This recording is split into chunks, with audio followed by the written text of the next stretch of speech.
An instant after Dennis Wing uttered the words Zōng to the check-in clerk at Heathrow Airport, a hush like a tidal wave of silence washed over the whole of the departure lounge, reducing the bustling character of the international terminal to the stillness of a crypt. A few more moments passed before Dennis registered that everything around him had slowed to a snail's pace. He looked around warily to see strangers averting their gazes from his direction, hands shielding children's eyes as parents guided them away. Dennis returned his attention to the clerk whose eyes were locked on his, unblinking. "I beg your pardon, sir," the clerk said. "I'm supposed to say Zōng before you issue my ticket." Dennis mumbled. "One moment, sir." The clerk pressed a button hidden under the counter, and within seconds, a senior colleague appeared from somewhere, previously unseen. "Mr. Wing, how nice to meet you," the superior welcomed. "If you'll follow me, I'll take you directly to your flight." "But I haven't paid for my ticket yet," Dennis protested. "There'll be no need for that, Mr. Wing. All has been arranged." Arranged? Dennis was sure this was a mistake. And most likely, a mistake of his own doing. By who? "Your plane, sir," the colleague directed. Dennis balked at the invitation. "I insist, sir. A porter will see to your luggage." "But I think I'm over the weight limit," Dennis declared, certain of the mounting inaccuracy. "It's being seen to, Mr. Wing. You'll be boarding momentarily." "Please, sir," an urgency rose in the colleague's voice, "we've been expecting you." "You have?" Dennis returned, again mumbling. "This way, sir." When Dennis and his escort exited the terminal, the sounds of bustling returned to their traditional volumes. The upgrade to what Dennis was expecting came to him as a continuation of the perceived error. The sprawling first-class seats of the Boeing 737-800 couldn't possibly be right. "Will sir have a beverage?" the attendant asked. No thanks. I think I'm just gonna sleep.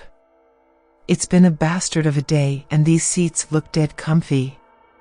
Bigger than my bed at home, these are." "Very good, sir. I'll post instructions to not disturb you unless you call." "Thanks for that, I'm well knackered." "Sleep well, sir. We're scheduled to land in Beijing in 12 hours. The attendant smiled broadly before retreating to the galley. As Dennis courted slumber, listening to the soothing clatter of the Rolls-Royce engines suspended somewhere behind him, he began to accept that what he was experiencing was intentional and decided to let himself enjoy what was on offer. He ran again through the events of the past few days that had led to him sitting in the oversized, soft-as-a-baby's bottom leather seat he now occupied, the mysterious letter handwritten throughout in traditional characters, describing the house he'd inherited. His initial indecision and the ultimate booking of flights. His boss being uncharacteristically accommodating towards his request for time away to oversee the sale of said house. The anti-drama at the check-in and refusal of any payment for his ticket, and now this, first class. He couldn't believe his luck. In his last vestiges of consciousness, Dennis mused over what his new acquisition could possibly look like. The meter-square sign held by the old man with the crooked tooth at the gate had only 5 letters printed on it and gave no indication that the first letter was an initial. "I'm Dennis Wing," he announced. The old man's leathered face flashed an almost imperceptible smile as he turned and made towards the VIP parking strip just outside the entrance to Beijing Capital International Airport. Dennis supposed that he should follow the septuagenarian as he still held in his weathered hand above his head the sign reading Dwing. The following 4-hour limousine ride was no less eventful than Dennis' reception at the arrival gate. It was no more eventful either. As the old man hastened to God knows where in the middle of what his passenger presumed to be some rural area outside Beijing proper, Dennis didn't expect to see much scenery on the journey. As fate would have it, he saw less than that. With no lights illuminating the road they traveled, Dennis quipped to his driver, who was barreling along at a nauseating speed, that for all that he could see, they may as well be in the Channel Tunnel. The old man didn't laugh either. The house was cloaked in darkness as they came up the drive. The limousine's headlights caught only flashes of the three-story building's sweeping roofs and awnings, its stark gray facades, and its tall, narrow windows adorned with crested gables. When the old man stopped the car, the house again fell into shadow. Zhuangyuan, Zōng. Minshir Kaishida, the old man announced to Dennis. Manor? Did you say manor? Dennis caught only one word. Sure. The driver said, indicating that yes, he indeed did say manor. Wow. And what was the second bit? Dennis struggled. The old man gunned the engine, inferring his desire for Dennis to disembark. Okay, I get it. Dennis deferred. Thanks for the ride, he said as he stepped out. Xie. He added for good measure. The old man snorted and drove off before he gave in to the desire to correct Dennis' mangling of the colloquial word used for expressing gratitude. Dennis stood there, on the side of the drive in the dark, with the red from the limo's taillights fading on the side of his face. The door is open, he said. Unlocked? Seething? Dennis muttered. He wasn't certain, but he thought he'd try the front door's handle and see what happened. The inside of the house was as dark as out. Dennis opened the glaring light app on his phone. Spying the foyer, he was disappointed to find no dust nor cobwebs like in the horror films that sprang to mind on entering. Is there a live-in maid, you think? He asked no one. A box of matches had been placed on top of the bureau in the entrance hall next to 4 candles, the only items on the sizable cupboard, presumably for lighting the abundance of candles placed throughout the house. He struck a match and managed to light the 4 wicks before the flames bit at his fingertips. Ow, you bastard!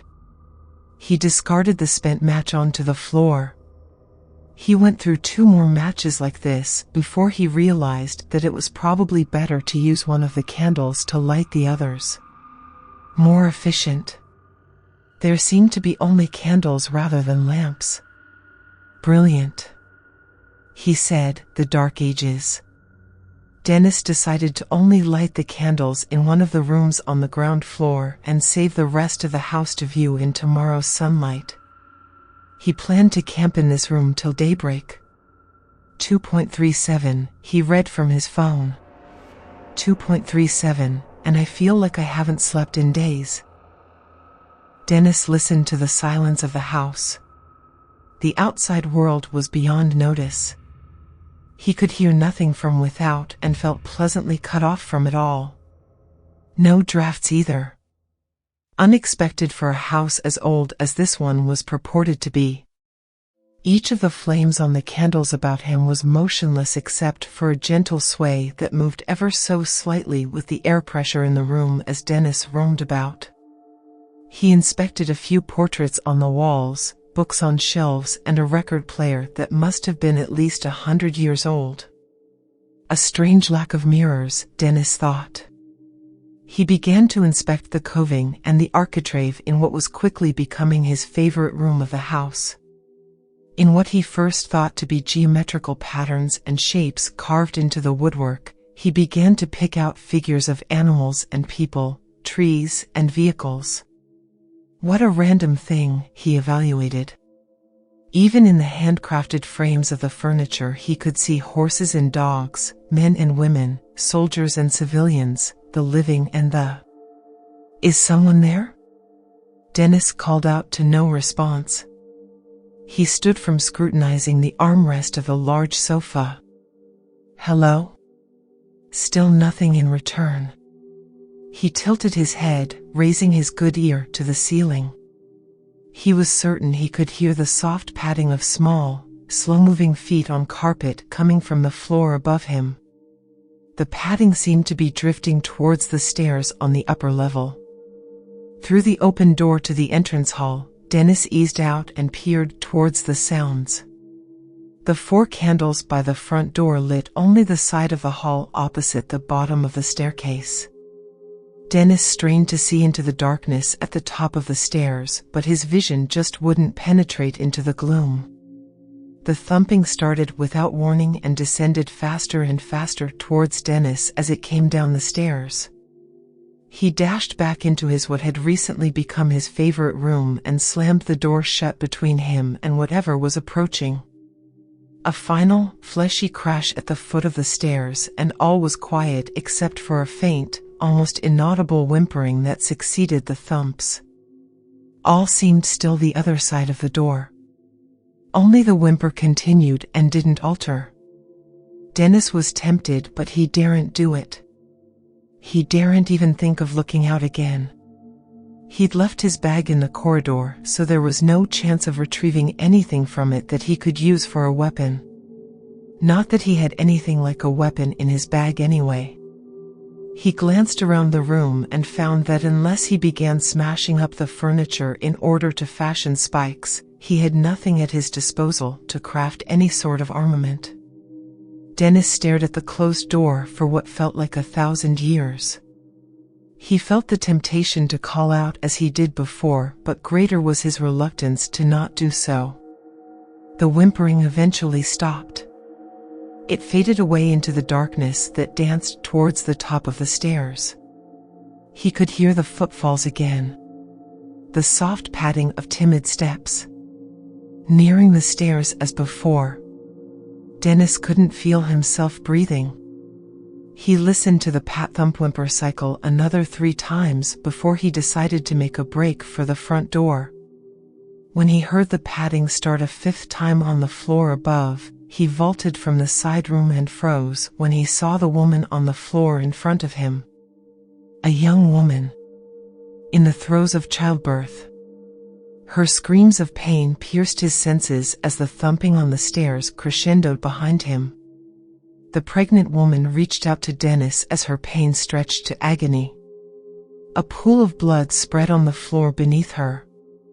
Dennis backed away from the spectacle and, against his better judgment, mounted the stairs when the fleshy crash sounded right at his feet. On the landing, Dennis scanned for some place to run. There were so many rooms, and none looked any less horrifying than another.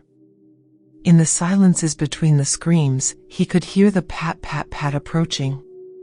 Dennis backed away in the opposite direction and found himself in a room that caught none of the light from the candles downstairs. That's when the mewing started. The faint moonlight only just painted the room slightly brighter than the darkness of the landing. He willed his pupils to expand. Surrounding him, advancing from the edges of this new room, were feeble, terrified, tear-soaked children. More than Dennis could count in his mounting panic. He evaded their grasps, staying astride out of reach of their small hands. Back onto the landing, deafened by the pregnant woman's screams resounding from below, the thumping began again, tumbling down the stairs in its harrowing cycle.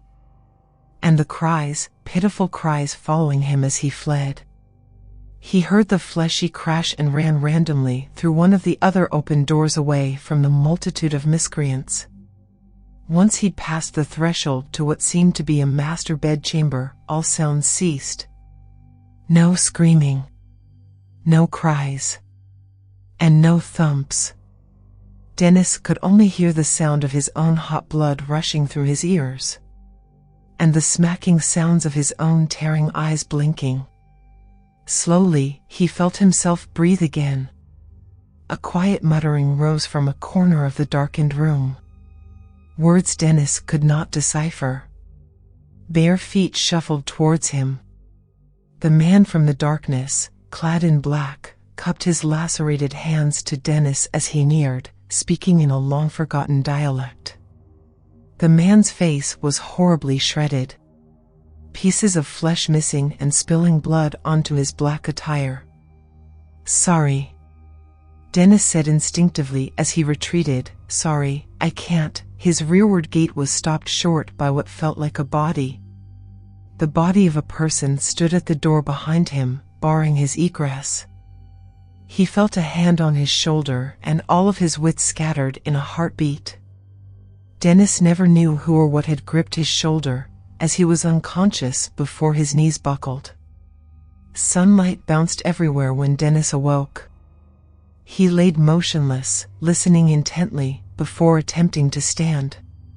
He could hear a scraping sound outside, but nothing in the house. And most importantly, nothing near him. When he decided to shift, his adrenaline kicked into overdrive. He moved like a boxer, ready to face his opponent. From the bedroom to the landing, a glance around the rooms he missed last night, down the stairs and to the door to the room he vaulted from. Nothing. No one. To the entranceway, again nothing. No blood or woman or children or screaming or patting or thumping. Just nothing. He dropped his fists and saw the cupboard with the matchbox and the 4 candles that must have burned out as he slept. Or maybe were blown out as he ran past, he wasn't sure. He could still hear the scraping sounds coming from outside. Dennis held his breath and opened the front door. Courageously, he stepped out to face whatever was there.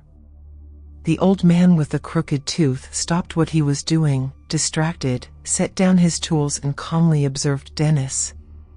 "You're joking," Dennis said. "You're the wood carver? Morning to you too," the old man greeted after a few seconds. "You speak English?" "Badly. But it's still better than your Mandarin. Do you have any idea the kind of night I've had? Since you left me here? Alone. They were trying to kill me. I'm sure it wasn't as bad as all that," the old man said. "I shat myself." "Sure, you ran from the house at first light, something clearly scared you, but you weren't screaming, not till now, anyway. So, compared to some of the others, you have done well." "Well?" "Yeah, well. All are tested." "Tested?" "That's right. The ancestors test the worth of those who are to become Zōng, portals of life the house needs to survive." "Ancestors? You mean dead people?" "Yes, people have died in this house. But more have lived because of it. And the house remembers them all. Even you." "Me?" "Yes, you were born here." "Here?" "Sure. Your real name isn't Wing. It's Wu Wing. And Zōng is your title. You're practically royalty and don't even know it. Why don't I know this? I suppose your mother never told you. She wasn't interested. Left your grandmother to break the circle, as she said it. But you're different. More like those that raised your grandmother when she was a child. The story's in there. Everything is in the woodwork. That's what I do, as my ancestors did, record it all. The tales will never finish, but the large sofa in the front lounge would be a good place to start. Tales? Yes, tales of political prisoners that faced torture of the most horrendous kinds. They lived. Perhaps not as they'd expected, but this house saved them from their fates. The children, consigned to death for their parentage, they too were smuggled here and hidden. They were given names of the dead to conceal their true lineage. The unsanctioned births by those deemed as not worthy of having heirs, those heirs were born in this house. Some of them alive to this day. It's different now. Times have changed. But the ancestors remain. as they always have. This manor has survived more than most nations have ever seen: war, famine, communism. And there must always be a Zōng here, to protect, to oversee. Your grandmother did, until the day she died. Horrible. The local villagers knew she had fallen down the stairs. And they knew she needed a doctor. But the guard at the door wouldn't allow them. Let her die, he said, waving his rifle. An extra bowl of rice for the rest of us. Bullshit, Dennis exclaimed. Fuck this and fuck you. I'm going home. You are home, Zōng. The ancestors have brought you here, to be Jingong, overseer. Over the manor. They have accepted you and will show you that they have. No, I'm done. Dennis stormed into the house to collect his things and leave. He tapped a number into his phone. Hi, I need a taxi to Beijing International. As he waited for confirmation, he spied an object that wasn't there before, on the bureau. And all became clear. All became truth. Never mind, he said when the dispatcher returned. Dennis disengaged. He set his phone down and went to inspect the large sofa again. He'd set his phone down on the cupboard next to a perfectly formed plum, the size of a walnut, crafted by hand, most likely from brown jade.